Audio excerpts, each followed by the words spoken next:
In this video, we're going to show off like 10 things in the Raleigh garden that are really drawing in pollinators right now.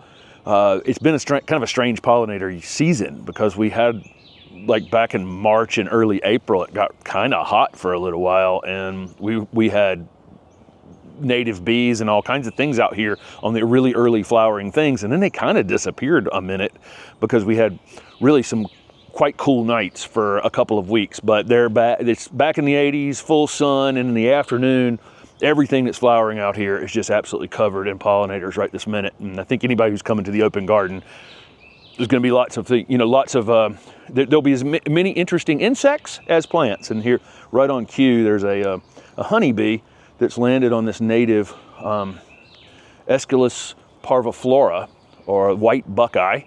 This is a native plant that a lot of people watching can grow. We have a red buckeye as well. These are in the maple family, which is kind of interesting. This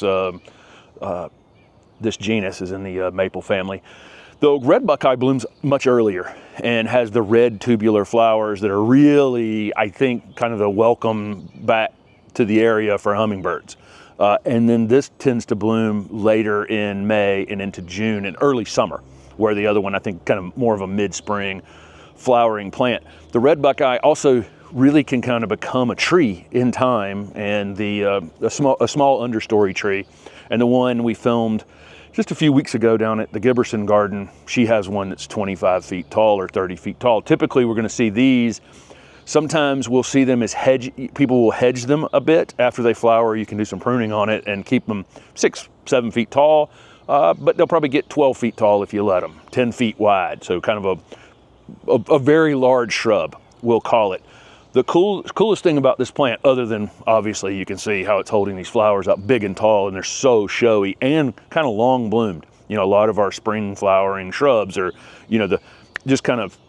they're blooming and they're gone. They're blooming, they're gone. These thing blooms for several weeks, and it draws in all kinds of pollinators. So not just bees. Obviously there's a honeybee that's not actually native to our area, but it's here enjoying it.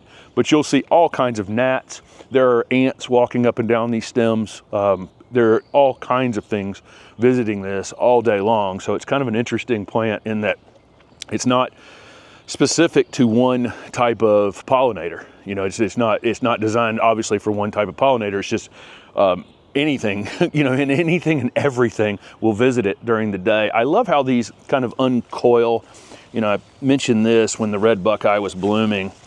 The growth started here this spring, and it put all of this structure, all of these leaves in place, and then put the flowers up on top of it. So it's quite showy. A lot of these deciduous flowering things like this that lose their leaves in the winter, they bloom out and then they'll leaf out later. But this leafs out at the same time underneath. And then the fall color is great on it too. You get this kind of really bright orangey fall color. But this is a great screening plant, really. It loses its leaves in the wintertime, but it grows as such a thick hedging plant that I think it would be helpful in any mixed border screen. We try to have something for all seasons out here in the garden for pollinators. So we're lucky enough to live in Zone 8A here in Raleigh, and we can have something as simple as single flowered camellias blooming, in the dead of winter, and mahonia and other things blooming in the dead of winter. And if you happen to have a warm day that aligns with that, then you get, bees will come out. We've had a few perennials already bloom. We've got some Amsonia and some Baptisia over here. We have Saladego that will bloom later, summer blooming. We have one that's blooming already, and other Saladego that'll late summer, fall blooming. And then most of the summer, tons of Salvia in this garden. And this one's called Rhythm and Blues. There's a ton of these salvias that are upright like this that look kind of similar to one another, that are named, have different names, but are very, very similar. They have these black calyx and this elongated flower. And this flower is obviously meant for something that can reach down in there, right? That can reach all the way to the back of that flower. But the bees have figured out how to cheat the system. And we have a bunch of honeybees out here this morning. They'll come and just drill a hole in the back of it and take advantage of that flower, regardless of whether it was built for them or not.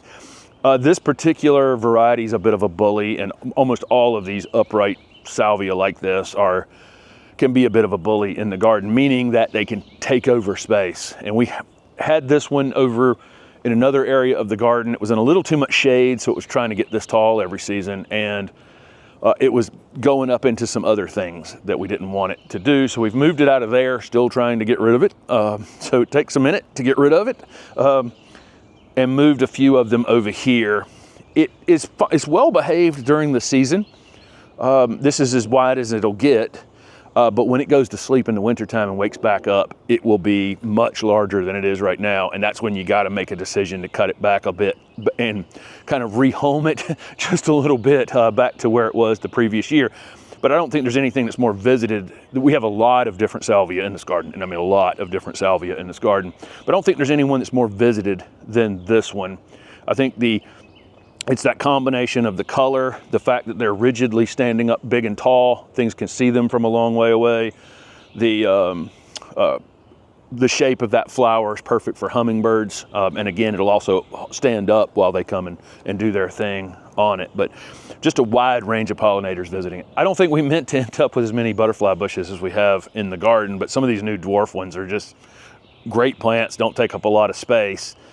This one is called Lil Raspberry, and it's part of the Butterfly Candy series. We actually have the white one, a pink one, and two purple ones. One that's kind of light purple, one that's darker purple. All the little, they're all Lil something. Lil Coconut is the white one. Lil Raspberry is this one. This one is truly, truly a unique color in butterfly bushes. The thing is, they're so good at just drawing pollinators the entire season, and all different types of pollinators.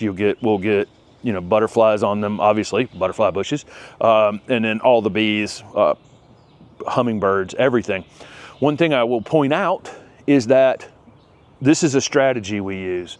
We have our vegetable garden is right here next to all of the, I showed you the salvia on the other side of the fence over there, and there's a perennial border over there that's got a lot of native perennials and a few non-native perennials, and then the vegetable garden is centered in the middle, and then all these butterfly bushes are here, and some herbs are along the front of it that flower as well. So Salvia officinalis, or sage, and oregano and thyme, those things bloom as well. We're drawing in all these pollinators to this space, so ultimately our vegetables end up all getting pollinated.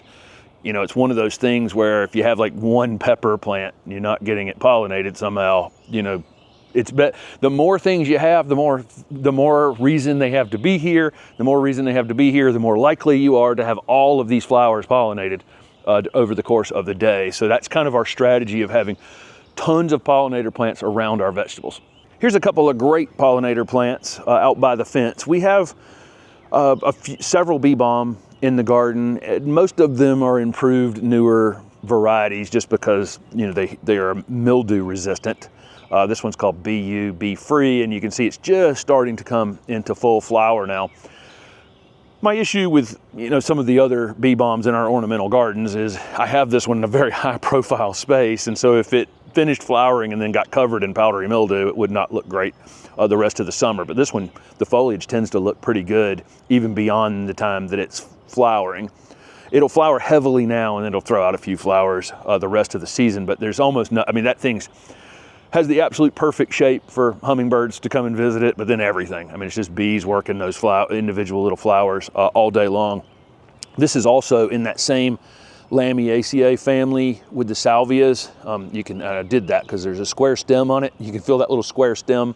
A lot of things in the Lamiaceae or the mint family have those square stems. If you have deer, you have rabbits, they tend to avoid anything in that family. So salvia and bee balm is definitely your friend. Ajuga and a bunch of other stuff, and we did a video on this a few years ago. The other thing that there are lots of pollinators are visiting already are the echinacea or coneflowers. And this is just Echinacea purpurea, which is just purple coneflower. This is just the straight species of purple coneflower, and you can see I am 6 feet tall, and it is right at about 4.5 feet at this point. These we did from seed originally, and now they just come back from seed. wherever. They're perennials, and they'll come back from that plant from last year. They're almost more likely to come back from seed somewhere else. So they've migrated here and there over time. We decide in the beginning of the season whether we're going to allow that one to be there, as it comes up. We have probably 20 out here to choose from that are this big, from last year's seed. The fun thing about these is we did this little low fence out here that's maybe 32 inches tall, and they're taller than the fence. So we can sit up here in the house and watch the goldfinches deconstruct this seed later in the season. So right now we've got the bees and everything coming, but later in the season, as that seed forms, we'll have goldfinches. And the goldfinches are just out here, literally tearing these flowers apart, and they're going back and forth like that. And we'll see this all across the front. Goldfinches are hard to, they don't allow you to get as close to them as some other birds will allow you to get up close to them. So as soon as you open the door, they're gone. So it's good to have the things that they'll come to in some place that you can see them without trying to interfere to see them, if that makes any sense. One other thing, this is one of the hybridized varieties. This is Powwow White, and I'll tell you, that is great. That whole Powwow series, we've got, what is it, Powwow Raspberry? Is that one? Wildberry. Wildberry. Wildberry's a great one. This Powwow White is a great one.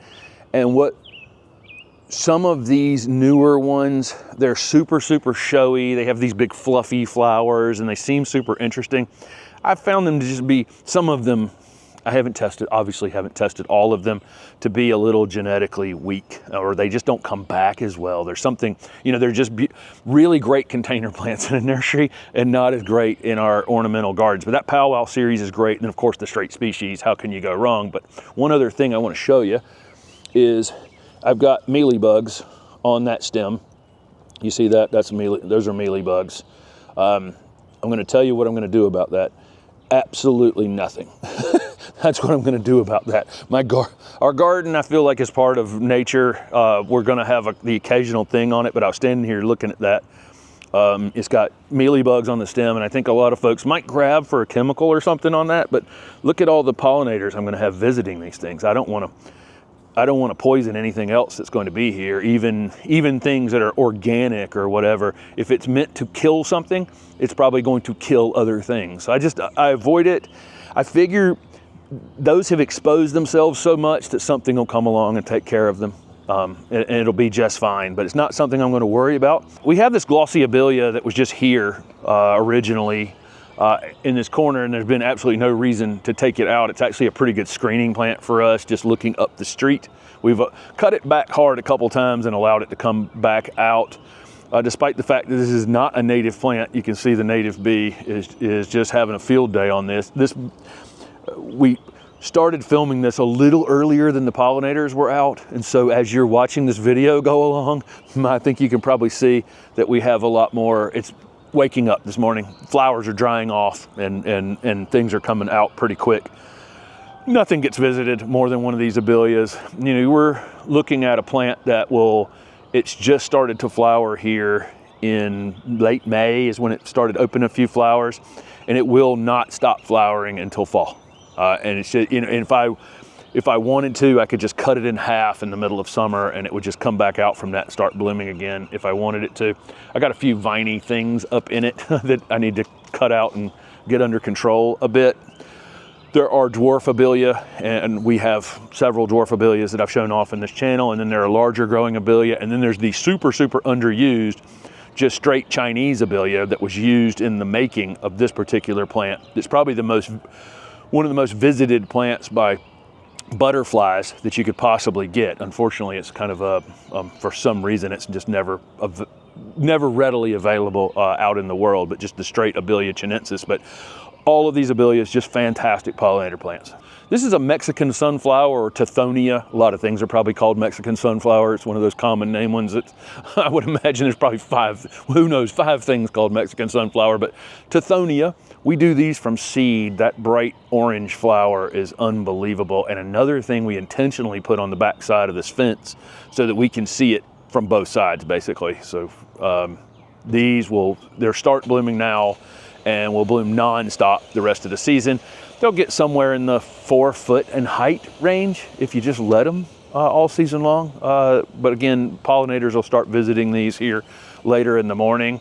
There's only 2 flowers here right now. There'll be 40 flowers in a couple of weeks. The more sun, the better, and a really easy one to do from seed. This is, you know, some of the things I'm showing you are, and a lot of the things I'm showing you are fair, you know, you can get for fairly inexpensive and a big bang for the buck. So the Lantana would definitely be near the top of the list for the pollinators right now. We planted all of these little Lucky series this season. I think you guys saw I did an unboxing video, or I unboxed them in a video. They were sent to us, and these are like dwarf Lantana. These are not going to be hardy for us. We do have a couple of hardy Lantana here in the garden that will come back in Raleigh. These will not, but look at them. They're, you know, 1 foot tall and 3 feet wide. They don't eat everything in the course of the season, and they're well-behaved plants that will bloom for us, you know, 8 or 9 months here in more northern areas, you know, until well into the fall, and they'll just bloom like this nonstop. And the pollinators love them. But we have yellow, and then there's that one that you're looking at. It's kind of a red and orange, and we have white and a couple other color combinations. If Steph will turn the camera slightly to the right, I talked about the other salvia in the back garden. That's the Summer Jewels salvia, and the Summer Jewels salvia is picking up pollinators right now. I can see a couple bees a little further down there. I think you can see that. They're starting to show up here this morning as we're filming this. But the Summer Jewels salvia, again, this is another thing we do from seed that's just incredibly, really overall easy. This has happened. These were planted less than a month ago. Is that right, Steph? Yeah, right at a month ago. And they're already this big. They've actually already been cut back one time. And look how many bees are on them already. Here's that little lemon Saladego I was talking about. We had a Saladego that was blooming already, incredibly showy, very early flowering for a Saladego or goldenrod. Most of these. Here's a weed that needs to come up before we were mulching in a couple days. I need to get these weeds out. But very little tiny compact variety, really kind of cool little plant. But most of the goldenrods will bloom much later than that. The Russian sage next to it is called Crazy Blue. When I've actually seen photos of this plant, it's very full. This is about as tall as it ever gets. It's a dwarf one. It's usually full and kind of wide like that, but this is the dry side of our garden over here. We've rarely ever water over here, so everything's kind of on its own. Super drought tolerant though. It's done this without water basically, and it's very perennialized here along the street edge. This is the 3rd year coming back, and it is bigger, better, fuller, so it's adapting to our abuse. That's what I'll say. A great plant for pollinators. Another thing in the Lamiaceae or the mint family, so the rabbits aren't going to eat it and the deer aren't going to eat it. And then this is the thing I'm talking about with this garden where, you know, I've got a sedum back here that won't bloom until later in the summer, and other things that will bloom. You know, we're trying to get things to bloom all the time. That's the thing about going to garden centers occasionally. Something I talk about in the weekly garden planner quite a bit, about trying to get these things in the garden that are, something's happening all the time. You know, I can shoot this video literally next week, or let's say I can skip 2 weeks and shoot another top 10 pollinator plants for the garden. It'll be 10 new things. That's how many things we have that will turn over the course of the season. So there you go. Let us know down below what's attracting pollinators to your garden right now. And thank you so much for following along with the channel.